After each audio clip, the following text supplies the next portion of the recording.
Ladies and gentlemen, welcome back to the Bitcoin podcast here on Moonduck. I'm Zyori, he's Hyper, and this is episode 3. We're going to delve just a little bit deeper into the world of cryptocurrencies, even though Bitcoin's in the title. It's about a little bit more than that. We've got Ethereums, we've got Litecoins, we've got whatever else is out there, right, Josh? How you doing, buddy? That's right. Oh my goodness, there's a new one every single day. Yep. That's what it feels like. It's absolute insanity. If we've got a coin here in the small sector of esports, I can only imagine where else in the world they've got altcoins solving all the problems that humans encounter, right? Because blockchain is the future, right, Josh? Isn't that the propaganda we're meant to believe here as young Bitcoin enthusiasts? No, that's right. Blockchain is going to change the world, as they say. Uh But huh. yeah, today we're going to focus on Coinbase, and on Coinbase, they only have like the big three that you can buy. They have Ethereum, Litecoin, and Bitcoin. Yep. So Yeah. we're going to talk you through basically how you get it, how you store it, and everything using Coinbase. So Exactly. And one of the things about Bitcoin that I think, one of the biggest barriers to entry, so to speak, that confuses people is how does it actually get stored, right? We sort of now have an idea of this public ledger and this idea that this giant network supports itself through a system of verification to say when transactions have actually happened and whatnot. But where is your money actually, right? If you have an account at Capital One, you have a bank account, you log in, you can go to the physical bank, you say, hey, look, this is my account, you owe me this money, give me the fucking money. There's no bank for Bitcoin, so where is it, Josh? Where are my goddamn Bitcoins stored? that's right. And it's actually just on a digital wallet that's created when you access the Bitcoin or Litecoin protocol. And you basically just make a wallet, and you store your Bitcoin there, and the amount of Bitcoin is on the public ledger in the blockchain. Hmm. So basically, there's no going to the bank, no filling out long forms and everything of who you are. In the U.S. for Coinbase, for instance, you only need basic like your name, first name, last name, phone number, and sometimes you Email. have to submit some more information if you want to convert your Bitcoin to USD or vice versa. Hmm. It's yeah. Generally speaking, it's easier to buy than it is to cash out. You know, it's easy to buy $1,000 worth of Bitcoin, but if you were to cash out thousands of dollars worth, they're probably going to ask for some more information so that they can report it, right? Because Bitcoin or Ethereum or Litecoin are currencies, and if you're an individual and you're buying them and selling them, you've got to report that as income, right, Josh? That's taxable.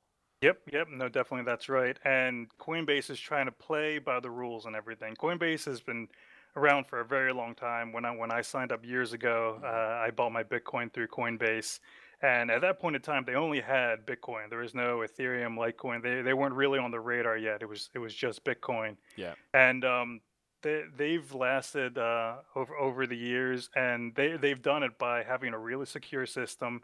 Their fees are a little on the high end compared to some other exchanges, but you do Hmm. get the security. They do play by the rules, so you do have to fill out a little more information than some other exchanges. Right. But the simplicity is there, and the function is there to do everything you need to do. Right. So before we focus in on Coinbase, because we are going to kind of show you what it looks like if you actually make an account, so you can get a feel for just what the wallets look like and kind of how they work. But maybe we should step back and talk about the difference between an online wallet and a local wallet, Josh, because I think that distinction is very important for people to understand. Yeah. There are definitely multiple different types of wallets out there. Coinbase, for instance, they have your wallets. They store. You basically entrust Coinbase to keep all your information, and they kind of act more so like a bank. Hmm. Um, And but so that information though, it's your address, right? Your Bitcoin address is that giant jarbled thing of uppercase and lowercase characters and numbers that are all mixed together, right? That's the main thing. And then you have a key on top of that with each address, right? Correct. And then you have a password on top of that, right? Those are the three forms of verification you need to access a Bitcoin account, right? Correct. Yes. And with Coinbase, they actually store your private keys. You don't get access to them. So Mm-hmm. that is one of the big drawbacks with Coinbase, is you don't have access to your private keys that created that wallet address. Mm-hmm. There are other wallets out there like desktop wallets, and hardware wallets, um, that you can have that you have access to your own private keys. So I think Coinbase is a good way to get started. Hmm. It's a good way because you basically need to somehow buy bitcoins. If you have just a wallet that's on your computer, you kind of have to transfer your money to an exchange and then buy it there. Right. Coinbase is basically the first step you want to take, but I would definitely encourage people to uh, look into getting their own wallet that they have control over the private keys, Hmm. because that is important. Yeah, absolutely. And you said with that recommendation, if you're making a larger investment or kind of that lump sum, and whatever that is relative to you, an amount of money that would be painful if it just disappeared, and maybe for some people that's any amount of money, right? And that's what's cool about this ability to store your private key wherever you want. So in some ways, it's the most secure sort of bank account in the world because without that key, without the address, and without your password, that's it. There is no way to get into it. There's no, oh, don't worry, Capital One can just go in and backdoor into your account and correct the little error on the ledger. That shit doesn't exist. But the flip side, the catch 22, if you will, is if you lose that key, if you have all of it backed up in your house and on your computer and your house burns down and you don't have a fireproof safe, you're shit out of luck. I mean, that's it. There's no retrieval process. So it's admittedly a little bit scary, Josh, but for those that feel like they've got that private key backed up in enough places, it's a new form of security. It's like the new age way of hiding money in your basement, right? When daddy didn't trust the banks. No, that's definitely right. It is definitely new. It's kind of out in yeah, the Wild West with these exchanges and like Coinbase acting almost like a bank. Yeah, your bank, if your bank were to go underwater somehow, it lost all of its money. That bank has insurance, so that even if the bank lost all the money, they Right. would somehow insure everybody for, I think, like the That's what standard is like a FDIC quarter. is, right? Yeah, yeah, it's like $250,000 or something like that. Hmm. So Coinbase and your wallets and everything don't have that insurance, Yeah. I guess, guarantee. Well, and, So and yeah, this there is is risk to it. and this has happened before, right? Well, MTG, right? Wasn't that the big one from like or whatever it was? Am I saying it right? Didn't that Yeah, what? yeah, Mt. Gox. Yeah, That was one of the yeah. There have been exchanges in the yeah. past 3 years that ago, 4 years ago. It was a while now, but yes, correct. Yeah, it was yeah, maybe 4 years ago, hmm. something like that. Yeah, and a big exchange, large exchange at the time, got hacked, and yeah, basically, well, there was a lot of controversy to it, whether it got hacked or whether the owner kind of acted very, Yeah, very shady ways. right. Um, But but regardless, it yeah, was like a doomsday scenario where there's this one exchange, it's a central source, and if it gets breached in whatever manner, that's it. They're gone. You're trusting that exchange with, your private key and your password. So it's mhm, only as good as the weakest link in their security system. So it has happened before, and that shit is real scary. And that is exactly why the formal recommendation is if you're making a sizable investment, do not put it on Coinbase or any other exchange like that. Use that as an entry or exit point, but store it somewhere local where you know where it is and you know it's safe. that's right. All right, Josh, maybe it's time to take a look at Coinbase, though.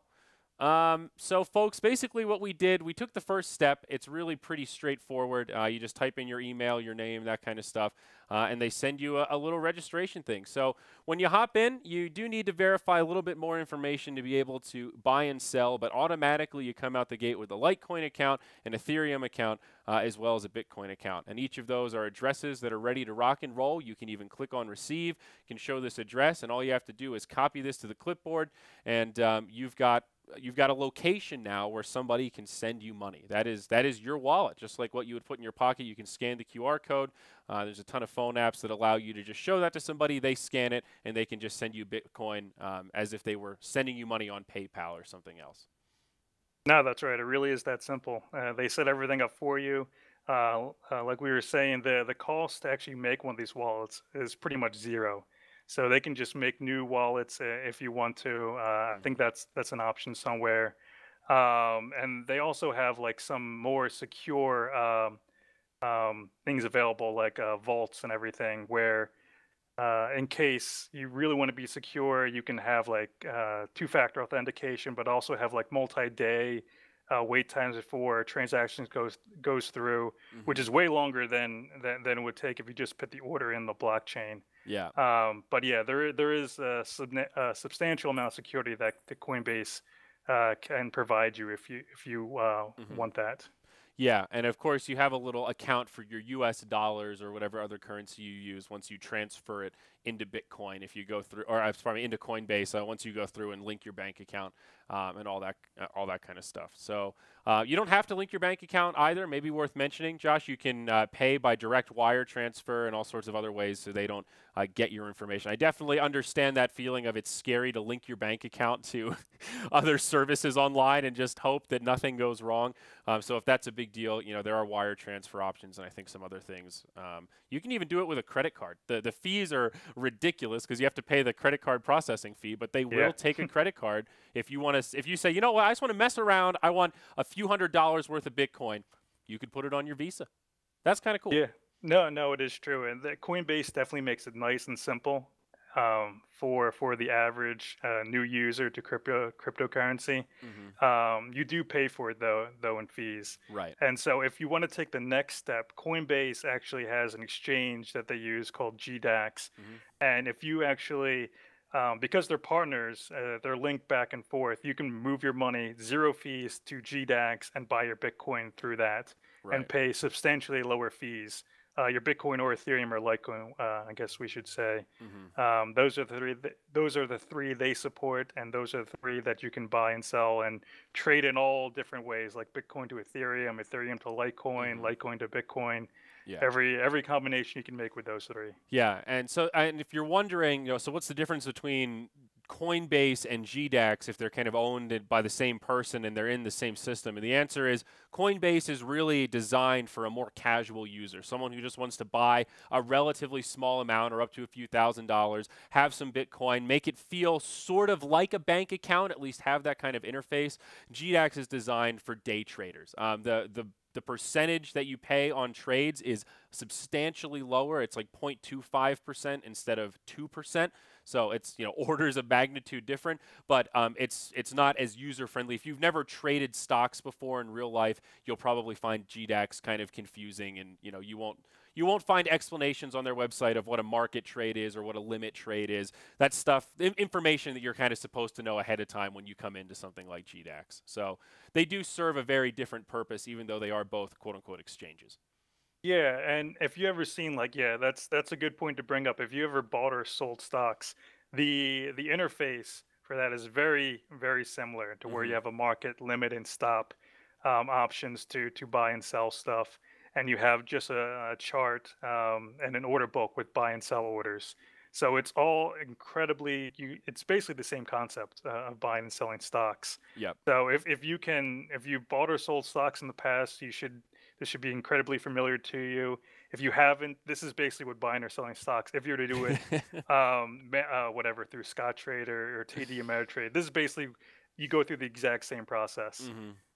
Absolutely, man. So I think that's it for today. This was sort of a quick one. We just wanted to delve into the basics of wallets, storage, some of these basic entry points for those of you that might have been on the brink, even were just wondering what Coinbase looks like. I know that feeling of, God damn it, another website where I have to make an account. I don't even know if I'm going to use this. I just want to see what it looks like, and this gives you a little bit of an inside peek. So that was kind of the goal today. We were not hired by Coinbase to do this. It's just a service that we genuinely believe in, and both of us have used for a good bit of time now. So at least from our perspective, it's tried and true. And as Josh said, as far as exchanges go, they take a pretty substantial amount of forethought into their security management and how they handle things like that. So I think that's it, Josh. I think we're done. Another one in the bag, baby. Yeah, no, Coinbase keeps it nice and simple. They make it very user friendly, and if you want to take that extra step and use GDAX, you can cut down those fees substantially. And yeah, it's a little learning curve and everything, but once you get it down, it's pretty straightforward. Yep, it's pretty straightforward. And the next step is figuring out why the hell these things fluctuate so much, because the volatility is bananas. But that, Josh, is a topic for another day, folks. Thank you so much for joining us. We'll be back next week with another episode here of this cryptocurrency podcast. We'll see you next time.